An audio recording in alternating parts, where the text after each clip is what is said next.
Hello നമസ്കാരം friends. അപ്പോൾ നമ്മുടെ ചെമ്പനീർ പൂവിൻ്റെ കഥയാണെന്ന് പറയാൻ പോണത് കേട്ടോ. അപ്പോൾ എന്താ പറയുക, കുറച്ച് ലേറ്റായി, സോറി. പിന്നെ അപ്പോൾ എന്താ വെച്ചാൽ ഇങ്ങനെ ശരത്തിനെ കുറിച്ച് അന്വേഷിക്കാൻ ചെന്നതാണ് രേവതിയുടെ വീട്ടിലേക്ക് സച്ചി. അപ്പോൾ സച്ചീൻ്റെ അടുത്ത് ഇങ്ങനെ ശരത്തിനെ പറ്റി അവരൊന്നും നല്ലതാണ് പറയണം. മോനാണ് ഇപ്പോൾ കാര്യങ്ങളൊക്കെ അന്വേഷിക്കുന്നത്, അച്ഛൻ്റെ സ്ഥാനത്താണ് അവൻ നന്നായി പഠിക്കും, മുടങ്ങാതെ കോളേജിൽ പോവും എന്നൊക്കെ ഇങ്ങനെ പറയും. അത് കഴിഞ്ഞ് ഈവനിങ് ബ്രാഞ്ചിൽ എന്തെങ്കിലും ജോലിയും ചെയ്യുന്നുണ്ട് എന്നൊക്കെ പറയും. അപ്പോൾ അവൻ ഞങ്ങളെ നോക്കും മോനെ, ഞങ്ങൾക്ക് നല്ല വിശ്വാസമാണ് എന്നൊക്കെ പാവം ആ അമ്മയും അവൻ്റെ ചേച്ചിയും കൂടെ അങ്ങനെ പറയാണ്. അത് കേട്ടിട്ട് പിന്നെ സച്ചിക്ക് എന്ത് ചെയ്യണമെന്നറിയണത്, കാരണം അവനെക്കുറിച്ചുള്ള വിവരങ്ങൾ അറിഞ്ഞും കണ്ടുമാണ് വീട്ടിൽ വന്നിരിക്കുന്നത്. ഇനി എന്ത് ചെയ്യും, ഞാൻ എന്താ അവരോട് പറയും നോക്കി. അപ്പോൾ മോൻ എന്താ വന്നത് ശരിക്കും, എന്തിനാ ഇവനെ ശരത്തിനെ അന്വേഷിച്ച്? അല്ല, ഞാൻ അവനെ ഇവിടെ കണ്ടില്ല, അതുകൊണ്ട് ചോദിച്ചതാണ് എന്ന് പറയും. അവൻ കോളേജിൽ പോയി, കോളേജൊന്നും മുടക്കാറേ ഇല്ല, അവൻ കോളേജിൽ പോയിരിക്കുകയാണ് പറയും. അപ്പോൾ എന്നാൽ ഞാൻ പോട്ടെ എന്ന് ചോദിക്കും. അപ്പോൾ അയ്യോ മോനെ, ചായ ഒന്നും കുടിക്കാതെ പോവുകയാണോ എന്ന് ചോദിക്കുമ്പോൾ അത് സാരില്ല അമ്മേ, ഞാനിവിടെ അടുത്തൊരു ഓട്ടം വന്നപ്പോൾ വെറുതെ ഒന്നും ഇങ്ങോട്ട് കയറിയതാണ് എന്ന് പറയും. അപ്പോൾ എന്നാൽ ശരി മോനെ, ഇനി വരുമ്പോൾ മോളെയും കൂടെ കൂട്ടിയിട്ട് വരണം. ഞാൻ കൊണ്ടുവരാമേ എന്ന് പറയുകയാണ്. അങ്ങനെ സച്ചി ഇറങ്ങുകയാണ്. സച്ചിക്ക് പല്ല് കടിച്ച് പിടിച്ചിട്ടാണ് സച്ചി വരുന്നത്. കാരണം പറയണുണ്ട് സച്ചിക്ക് ദുഷ്ടൻ, അവൻ എന്ത് മഹാഭാവ ചെയ്യുന്നത്, ആ പാവങ്ങളെ പറഞ്ഞ് പറ്റിച്ചിട്ട് അവൻ എന്താ ഈ ചെയ്യേണ്ടതെന്ന് അറിയുമോ, തെമ്മാടിത്തരല്ലാണ്ട് അവൻ്റെ കയ്യിലില്ല എന്നൊക്കെ പറഞ്ഞ് കാറിലങ്ങോട്ട് കയറുകയാണ്. അവനെന്ത് കണ്ടിട്ട് തന്നെ കാര്യം, അവന് എന്താണ് ഈ കാണിച്ച് വെക്കേണ്ടതെന്ന് അറിയുമോ എന്നിട്ട് അങ്ങനെ കോളേജിൽ പോകാൻ. കോളേജിൽ പോയി ഇറങ്ങി കാറിൽ നിന്ന് ഇറങ്ങുമ്പോൾ 2-3 പയ്യന്മാർ എന്തോ ക്ലാസ്സിനെ പറ്റി സംസാരിച്ചുകൊണ്ട് നിൽക്കാവും. അപ്പോഴേക്കും സച്ചിനെ കാണുമ്പോൾ അവരിങ്ങനെ നോക്കുക. അപ്പോൾ ഞാൻ ശരത്തിൻ്റെ അറിയാം, ശരത്തിൻ്റെ ചേച്ചിയുടെ ഭർത്താവല്ലേ, അറിയാം, ശരത്ത് പറഞ്ഞിട്ടുണ്ട് എന്നറിയാം. അപ്പോൾ ശരത്ത് ഇല്ലേ നിൽക്കും. ഇല്ല, ശരത്ത് വന്നിട്ടില്ല, ഇന്ന് ക്ലാസ്സിൽ വന്നിട്ടില്ല അറിയും. ക്ലാസ്സിൽ വന്നിട്ടില്ലേ? പക്ഷേ വീട്ടിൽ നിന്ന് പോകുന്നതാണല്ലോ. ഇല്ല, വന്നിട്ടില്ല. അതിപ്പോൾ 3-4 മാസമായിട്ട് ശരത്ത് ശരിക്കും ക്ലാസ്സിൽ വരാറില്ല, വല്ലപ്പോഴും ഒന്ന് വന്ന് പോവുകയുള്ളൂ ചെയ്യുക, അല്ലാണ്ട് ക്ലാസ്സിൽ സ്ഥിരമായിട്ട് വരുന്നൊന്നുമില്ല എന്നറിയും. അത് ശരി. അപ്പോൾ എന്താ ഏട്ടാ, വല്ല പ്രശ്നമുണ്ടോ എന്ന് ചോദിക്കും. ഇല്ല, ഒന്നുമില്ല എന്നറിയാം. അല്ല, ഞങ്ങളിന്ന് ശരത്തിൻ്റെ വീട്ടിലേക്ക് പോകാൻ നിൽക്കായിരുന്നു, അപ്പോഴാണ് ഏട്ടൻ വന്നത് എന്നറിയും.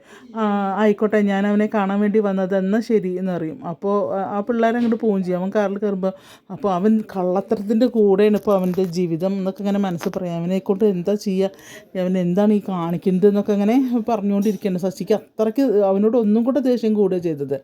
അങ്ങനെ അപ്പോഴേക്കും പിന്നെ പാർക്കാണ് കാണിക്കുന്നത് കേട്ടോ, അവരുടെ കാർ പാർക്ക്. അപ്പോൾ മഹേഷിനൊരു ഫോൺ വന്നിട്ട് മഹേഷ് പോകാൻ സരിതപ്പം ഞാൻ വരാമെന്ന് പറഞ്ഞിട്ട് പോകാൻ കാർ എടുക്കുമ്പോഴേക്കും ആൻ്റണിയും ശരത്തും കൂടെ കാണാം. ശരത്താണ് ബൈക്ക് ഓടിക്കുന്നത്. ശരത്തും കൂടെ അങ്ങോട്ട് ചെല്ലുക. അപ്പോൾ ശരത്തിനെ മാത്രമേ ശ്രദ്ധിക്കുന്നുള്ളൂ, ആൻ്റണി ശ്രദ്ധിക്കുന്നില്ല. അപ്പോൾ ഇങ്ങനെ നോക്കുമ്പോൾ ആൻ്റണിയും കൂടിയും വരും. അപ്പോൾ മഹേഷ് ഡോറ് തുറന്നിട്ട് കയറാൻ നിൽക്കുക.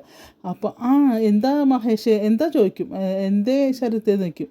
അപ്പോൾ ആൻ്റണി അറിയും, എന്താണെന്നോ നമുക്കറിയില്ലേ, ഞാൻ നിന്നോട് പറഞ്ഞിട്ടില്ലേ എൻ്റെ പലിശയ്ക്ക് എന്നെ ഇങ്ങോട്ട് വരുത്തരുത്, ഞാൻ നിന്നോട് പറഞ്ഞിട്ട് നീ എന്തുകൊണ്ടാണ് പലിശ എത്തിക്കാത്തതെന്ന് നോക്കി. അപ്പോൾ പറയും, എൻ്റെ അടുത്ത് കാശുണ്ടായിരുന്നു, അതൊരു അത്യാവശ്യത്തിന് ചിലവായി പോയി, 2 ദിവസത്തിൻ്റെ ഉള്ളിൽ ഞാൻ തരാമെന്നറിയും. നീ എന്നെ കണ്ടിട്ട് രക്ഷപ്പെടാൻ നിൽക്കലേക്കുമ്പോൾ അല്ല ആൻ്റണി, എനിക്കൊരു ഓട്ടം വന്നിട്ടുണ്ട്, ഞാൻ പോവുകയാണ് അറിയാം. നീ ഇപ്പം അങ്ങനെ പോകണ്ട, ഞാൻ വണ്ടി കൊണ്ടുപോകണം അറിയാം. അപ്പോൾ അറിയാം, അയ്യോ ആൻ്റണി അങ്ങനെ ചെയ്യരുത്, നീ വണ്ടി കൊണ്ടുപോയി കഴിഞ്ഞ് കഴിഞ്ഞാൽ ഞാൻ നിനക്ക് എങ്ങനെ പൈസ തരിക, എനിക്കൊരു 2 ദിവസത്തെ സമയം കൂടെ താന്നറിയാം. അപ്പോൾ പറയും, 2 ദിവസത്തെ അല്ല 2 മാസത്തെ സമയം തന്നാലും നീ എനിക്ക് കാശ് തരില്ല, മര്യാദയ്ക്ക് എൻ്റെ പൈസ തന്നോന്നറിയാം. അപ്പോൾ പറയും, അങ്ങനെ പറയില്ലേ എന്നറിയാം, ഞാൻ നിൻ്റെ കാല് പിടിക്കുക, എനിക്കിപ്പോൾ ഒരു ഓട്ടം വന്നിട്ട് എനിക്കിപ്പോൾ അങ്ങോട്ട് പോകണം, ആൻ്റണി അറിയും. അതിൽ മാറാൻ നിൽക്കില്ല. അതിൽ വന്ന് ഡോറ് തുറക്കുകയാണ് കാറിൻ്റെ, നീ ഞാൻ വണ്ടി കൊണ്ട് പോട്ടെ അറിയാം. അങ്ങനെ പറയരുത്, പിന്നെ 2 ദിവസം എനിക്ക് 2 ദിവസം തന്നാൽ മതി, 2 ദിവസത്തിൻ്റെ ഉള്ളിൽ ഞാൻ പൈസ തരാം എന്നങ്ങനെ കാല് പിടിക്കും പോലെ മഹേഷ് പറയുന്നുണ്ട് കേട്ടോ.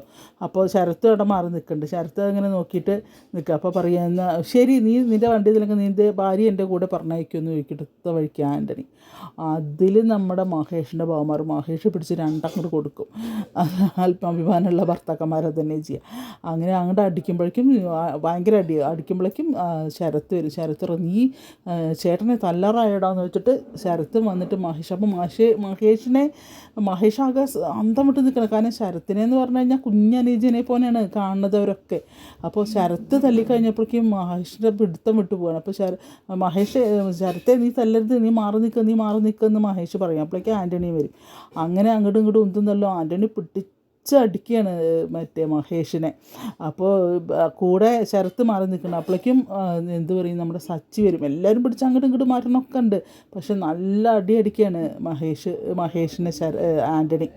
അപ്പോഴേക്കും ഇത് കണ്ടുകൊണ്ടാണ് നമ്മളുടെ സച്ചി വരുന്നത്. സച്ചി കാറ് നിർത്തി ഓടി വന്ന് പിന്നെ ഇവനെ ഒരൊറ്റ ചവിട്ട് കൊടുക്കണം ആൻ്റണി. അവിടുന്ന് അടിയാണ്. അപ്പോഴേക്കും ശരത്ത് വന്നിട്ട് പിടിക്കുന്നു. സച്ചിയേട്ടാ ആൻ്റണി ചേട്ടനെ തല്ലലേ അറിയാം. അപ്പോൾ ശരത്തിനെ അപ്പോഴാണ് ശ്രദ്ധിക്കുന്നത് സച്ചി.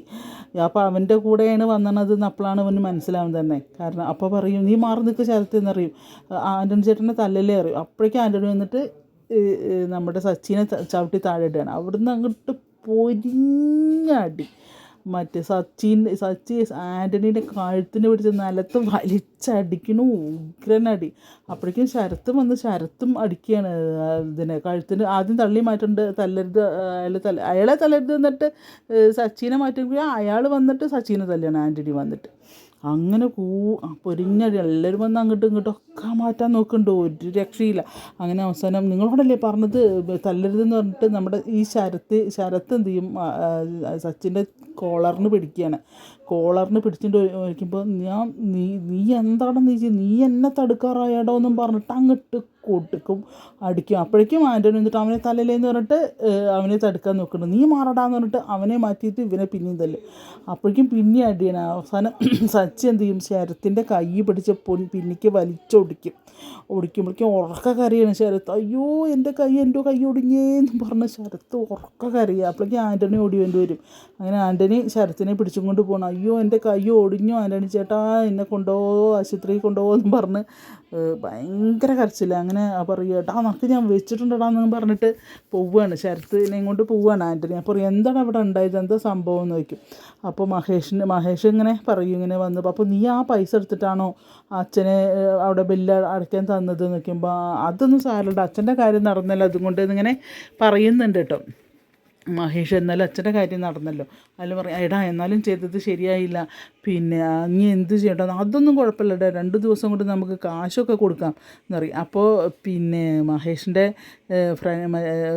ഫ്രണ്ട് വന്നിട്ട് പറയുന്നത്, എടാ അവൻ അനാവശ്യമായിട്ട് സംസാരിച്ചു, അതാണ്ടായത്, എടാ നീ എന്തിനാടാ ശരത്തിനെ തല്ലിയത് എന്ന് വയ്ക്കും. അപ്പോൾ ഇങ്ങനെ ഭാര്യയെ കൂടെ വിടുമെന്ന് ചോദിച്ചു എന്ന് പറഞ്ഞു. അപ്പോഴേക്കും സച്ചിക്ക് അപ്പോഴും കലി കയറി വരികയാണ്. അപ്പോൾ പറയും, എടാ അതല്ലടാ പ്രശ്നം, ഞാൻ കാരണം ഇപ്പോൾ നിങ്ങളുടെ കുടുംബത്താകെ പ്രശ്നമായില്ലായിരുന്നു, അല്ലെങ്കിൽ അവന് 2 കിട്ടണം, അതിന് വേണ്ടിയിട്ട് തന്നെയായിരുന്നു ഞാൻ കൊടുക്കണം വെച്ചിട്ട് തന്നെയായിരുന്നു ഞാനെന്ന് അറിയണം. അപ്പോൾ ശരത്തിനെ തല്ലേണ്ടി വേണ്ടിയിരുന്നില്ല എന്നൊക്കെ പറയും. അവന് 2 കിട്ടണം, അറിഞ്ഞുകൊണ്ട് കൊടുത്തതിനെ ഞാനെന്നൊക്കെ അങ്ങനെ പറയും.